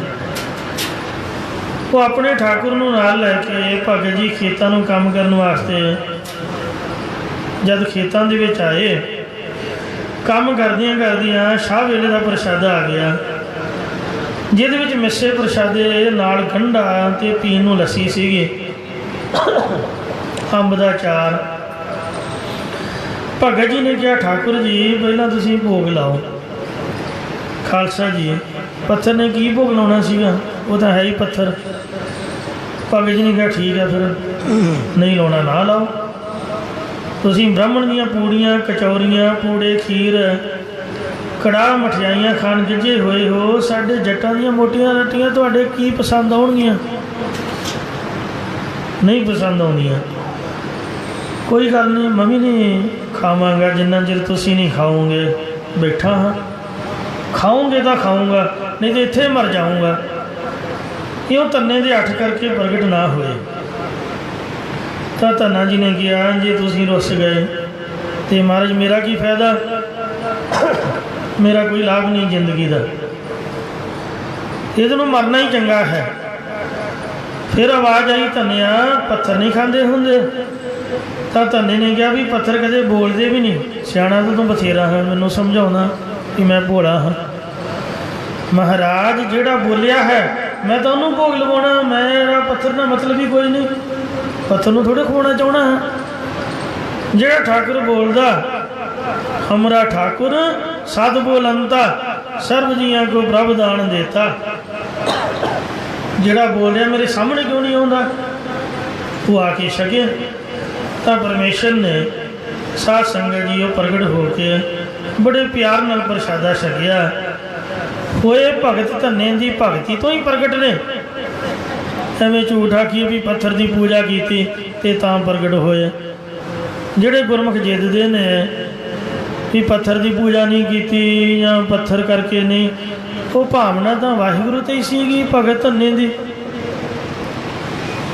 भगती के प्रताप करके प्रगट होए। तो भगत जी ने कहा भी महाराज आओ हुण मैं तुहानूं प्रशादा छकावां। तो कहन लगे धन्या लिया भी छका। कहता महाराज ये तो हो गया ठंडा तो ब्याह तो ब्याह पता नहीं कदों का बनया, तो तुसीं थोड़ा जिहा टाइम दिओ मैं घरदियां नूं कह के ते नवां प्रशादा पका के लिआउणा। मारे कहंदे नहीं बई यही छकूँगा, ये ठंडा नहीं है या बासी नहीं होया। वेखदा सही जदों पौना खोलिया तो विचों उस तरह भाप निकले गर्म प्रशादा, उस तरह ताज़ी लस्सी। मारे कहते लिया बई छका तो सही मैनूं भुख लगी है। बड़े प्यार नाल धन्ने प्रशादा छकाया। तो जद सारे ही छकन लगे फिनिश कर लगे तो कहन लगा महाराज भी जोड़ा पंडित सीगा ਉਹਦਾ भोग लवाउण तो बाद सब कुछ छकदा हुंदा सीगा, दुध दध भी पींदा सीगा, होर कड़ाह पूड़ियाँ भी खांदा सी। तुसीं मैनूं सुला ही नहीं मारी, मैं भुखा गरीब तो सारा खा जाओगे तो महाराज भी मेरा किवें गुजारा होगा, मैनूं भी शीत प्रसाद दिओ। जद पंडित नूं दिंदे सीगे तो मेरे नाल भी सच्चे पातशाह प्रेम नाल सांझ पाओ। तो वाहिगुरू जी का शीत प्रसाद लैके भगत धन्ना जी के कपाट खुल गए, ब्रह्म ज्ञान की प्राप्ति हो गई। महाराज कहन लगे धन्या जिहदा खाईए उहदा काम भी करीदा, वेले खा के डकार मार के नहीं तुर जाईदा। अगों भगत जी ने कहा हाँ महाराज काम तो मेरे बहुत पे ने, तो इस तरह देर ही बड़ी लाती, साडा जट्टां दा एक मिनट नहीं वेलियां दा सरदा। आ मैं गावां भी चराउणियां ने, वो बेचारियां मेरे मूँह वाल वेख रही ने, तो हट भी हकाउणा है, पैली पानी तो बगैर सुकदी जा रही है, नक्के भी बनाने ने, खाल भी खोदना, सारा कुछ करने वाला पिया है, वाहण दीआं वट्टां भी पवाउणियां ने, कई काम ने। तुसीं लेट बड़ा करता क्यों साध संगत जी हो। भगत जी ने इत्यादि काम गिणदे उन्होंने कुछ देर लगी, पर परमेश्वर ने चाटी उन्हें स्वरूप धार के सारे कारज भगत ने दे पूरे करते। अनक रूप खिन माहे कुदरत धारदा, भगत जना का करे कराया। भगत जी ने त्रिलोचन ब्राह्मण नूं जाके गया, कहन लगा आ वेख ब्राह्मण जी मेरा ठाकुर तो सारे काम आप ही कर रहा, और वेख सावी गाल ते हथ रखी खड़े। कहते धन्या मैनू तो दिखता नहीं। कहते ओ वेख नुक्कर वाला क्यारा मोड़ रहे ने। कहते धन्या गुरमुखा मैनू दर्शन नहीं हो रहे, ठाकुर अगे बेनती करके मैनू भी दर्शन करा। तो भगत धन्ना जी ने भगवान के चरणों में बेनती की, महाराज सच्चा पातशाह आप कृपा करके ब्राह्मण नूं भी दर्शन बख्शो। तो अंतरजामी भगवान ने कहा धन्या रहन दे, साडा खैड़ा ना कर, इनू आप दर्शन नहीं देने, ये झूठा बंदा, इन्हें तेरे नाल छल कीता, ये लालची है, पखंडी है, लवेरी गां लैके भी असली पत्थर नहीं दिता, तेना ठगी मारी हो, तेनू जान दे, ठगा नाल साडा कोई मतलब नहीं। पर धन्ना जी दे बेनतियां करन दे त्रिलोचन ब्राह्मण नूं भी दर्शन दे के महाराज ने निहाल किया। कहंदा जी मेरा गुरु है, कहंदे चंगा तेरे आखे लाके मिलदा, वो आपां मिलदे नहीं, एवें किसी को नहीं जाईदा। फिर जब परमेश्वर नूं भगत जी ने अपने सारे काम करदियां वेखिया तो सूक्ष्म जी हंगता आ गई कि मैं रब नूं अठां पैरां जी पा लिया। लोग वेखो कई कई महीने भुखे रहिंदे ने, बीमारी की हालत विच तां भी नहीं रब मिलता। घट घट की अंदर की जानद भले बुरे की पीर पछाण वाहिगुरू जी ने अंतरजामता नाल फुरना बुझिया। आख्या धन्या अठां पैरां च नहीं मैं तेनों मिलिया, ਉਹਦੇ ਸਿਰ ਤੇ ਹੱਥ ਰੱਖਿਆ, ਕਹਿੰਦੇ ਵੇਖ ਅੱਖਾਂ ਬੰਦ ਕਰ। 1100 ਜਨਮਾਂ ਦੇ ਵਿੱਚ ਭਗਤੀ ਕਰਦਾ ਦਿਖਾਇਆ। ਸਾਰੀ ਫਿਲਮ ਅੱਗੋਂ ਦੀ ਲੰਘਾਈ, ਕਹਿੰਦੇ 1100 ਜਨਮਾਂ ਤੇਰੀ ਭਗਤੀ ਹੈ, ਇਹਦਾ ਫਲ ਤੈਨੂੰ ਮਿਲਿਆ ਹੈ। ਕਿਉਂ? ਭਗਵਾਨ ਨੇ ਕਿਹਾ ਧੰਨਿਆ ਸਾਰੇ ਭਗਤ ਮੇਰੀ ਆਰਤੀ ਕਰਦੇ ਨੇ, ਤੂੰ ਕੁਛ ਕੀਤਾ ਹੀ ਨਹੀਂ, ਤੂੰ ਉਹੀ ਮੇਰੇ ਮੂੰਹ ਵੱਲ ਵੇਖੀ ਜਾਣਾ, ਕੁਛ ਕਰ ਵੀ ਸਹੀ ਸਾਡਾ।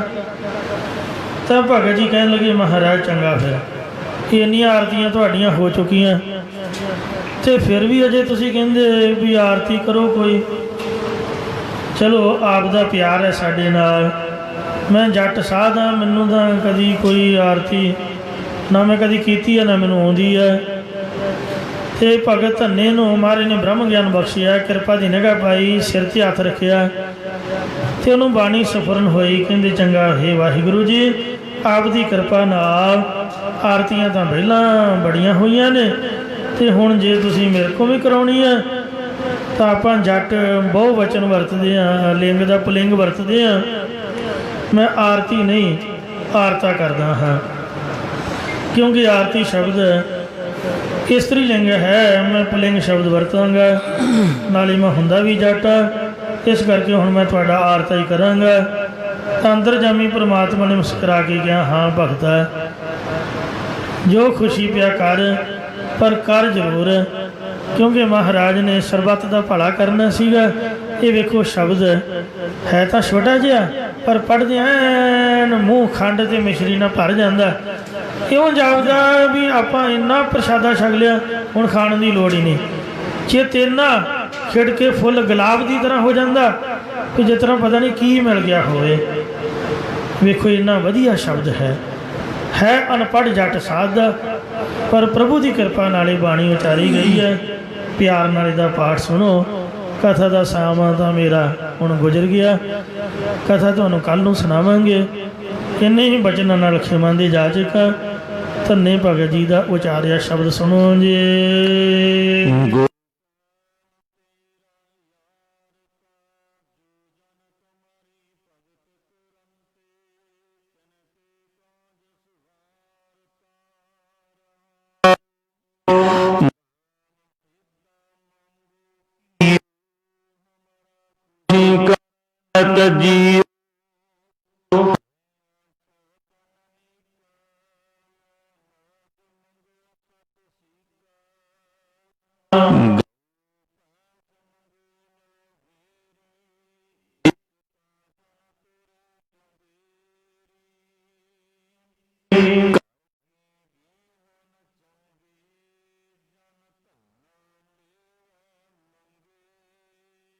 ਜੀ ਵਾਹਿਗੁਰੂ ਜੀ ਕਾ ਖਾਲਸਾ, ਵਾਹਿਗੁਰੂ ਜੀ ਕੀ ਫਤਿਹ। ਰਾਮ ਗਲੀ ਮਹੱਲਾ ਤੀਜਾ। ਆਨੰਦ ਏਕ ਓੰਕਾਰ ਸਤਿਗੁਰ ਪ੍ਰਸਾਦ। ਆਨੰਦ ਮਾਏ ਸਤਿਗੁਰੂ ਸਤਿਗੁਰ ਤਾਂ ਸਹਿਜ ਸੇਤੀ ਮਨ ਵਜੀਆਂ ਵਧਾਈਆਂ। ਰਾਗ ਰਤਨ ਪਰਵਾਰ ਸ਼ਬਦ ਗਾਵਣ ਆਈ, ਸ਼ਬਦੋ ਤਾਂ ਗਾਵ ਹਰੀ ਕੀ ਵਸਾ ਕਹਿ ਨਾਨਕ ਆਨੰਦ ਹੋਆ ਸਤਿਗੁਰੂ ਪਾਏ। ਮਨ ਮੇਰਿਆ ਤੂੰ ਸਦਾ ਰਹੋ ਹਰ ਨਾਲੇ, ਰਹੋ ਤੂੰ ਮਨ ਮੇਰੇ ਦੁਖ ਸਭ ਵਿਸਾਰਨਾ। ਅੰਗੀਕਾਰੁ ਕਰੇ ਤੇਰਾ ਕਾਰ ਸਭ ਸਵਾਰਨਾ। ਸਭ ਨਾਗਲਾ ਸਮਰਾ ਸੁਆਮੀ ਸੋ ਕਿਉ ਮਨੋ ਵਿਸਾਰੇ। ਕਹਿ ਨਾਨਕ ਮਨ